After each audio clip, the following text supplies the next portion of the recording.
Greg, good morning. Congratulations on being able to actually call a baseball game over the weekend.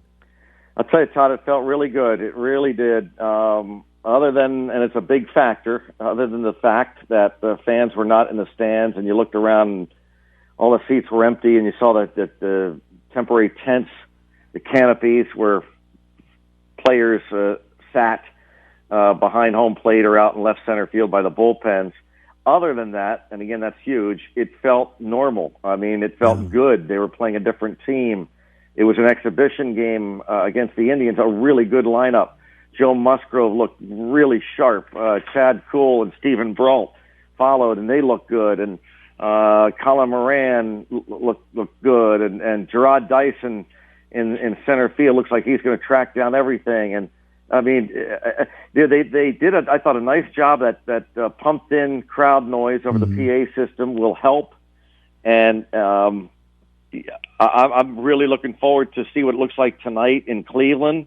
And I'm, of course, looking most forward to Friday night's opener against the Cardinals in St. Louis. You know, one of the things about it was I know that I didn't get a true sense of what it sounded like with that pumped-in crowd noise that you did as you were there. But I did notice that after a couple of pitches, it completely disappeared for me, and I was so focused on what was happening.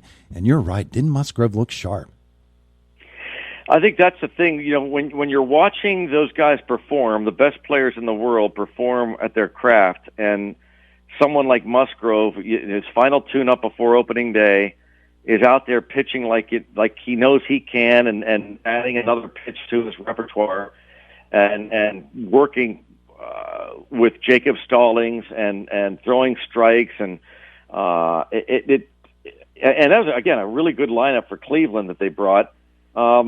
It was baseball, and in its purest sense, it's like they're out there playing in their backyards, picking up a sandlot game, and so I just really enjoyed it. I think it's going to really work. I think hopefully in a couple of weeks they start letting fans back in the ballpark, at least at PNC Park. That'd be awesome as we gradually get back to a sense of some more normalcy.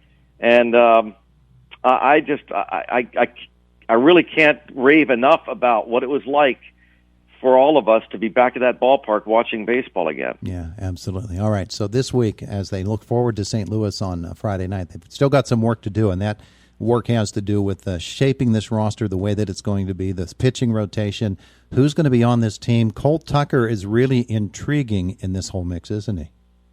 Yeah, I mean, there was talk even over the winter that they might try and move him to the outfield because right now he's stuck behind Kevin Newman at short and Adam Frazier at second.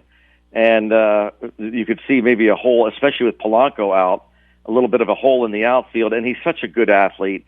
He's fast. He looks like he could play center field. And so they're going to introduce him tonight during a game. And it was kind of a crash course. Just the last couple days, he's been taking fly balls in the outfield. But what better time to do it than right now against a real major league team and see what he can do, see if he can handle it. And they seem confident that he can. Bench coach Donnie Kelly was on the Zoom call with the media yesterday, and he said that. He goes, no doubt in my mind this guy can play outfield. And it's not new. I mean, we've seen infielders over the years, real good athletic infielders, move to the outfield to play oftentimes center. And but it's very intriguing, and you know, it could just add to his flexibility. I mean, it doesn't mean he can't play the infield anymore. He's a really slick fielding shortstop. But again, with a guy who finished in the top 10 in hitting last year in Kevin Newman, and who just got better defensively, it's hard to envision him leaving that position anytime soon. So why not move Cole Tucker to a different spot? Yeah, you think about Paul Molitor, Robin Yount, they made the successful transition. These guys, when they're that good of an athlete, you know that they're going to get good stuff. So tonight, the Cleveland Indians, you'll be calling the game from the home studios. That's going to be a different experience, isn't it? Very much so. I've never done that before, Todd. You know, we've got the game on both radio and TV, and we were out there on Thursday. We went down to the North Shore studios. It's only probably 4 blocks from PNC Park. But they showed us the setup. They showed us this $1 million studio we've got for television and Doug Johnson, the executive producer, said, "Hey, listen, this is set up for you guys, and take advantage of it."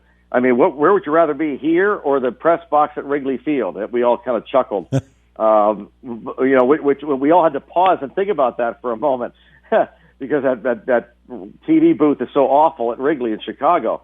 But then he also showed us a different area where he set up a radio studio for us, where we've got our engineer, Doran Check, set up a spot for him. We've got the 2 broadcast locations for in this case, tonight, me and Michael McHenry.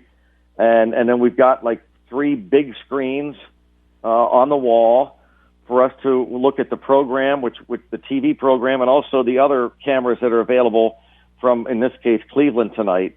But it'll be a challenge. It'll be a great challenge. It'll be fun because it'll be so different. And I think that's what we need. We need to embrace the fun of this whole thing, and embrace the abnormal sense, but fun that we're going to have in this new look baseball season. And that's what I'm going to try and really encourage all of us to do. I think that's a good slogan. Major League Baseball ought to adopt that. Embrace the abnormal. Yeah, exactly right. Greg, thanks for being with us this morning. Appreciate it.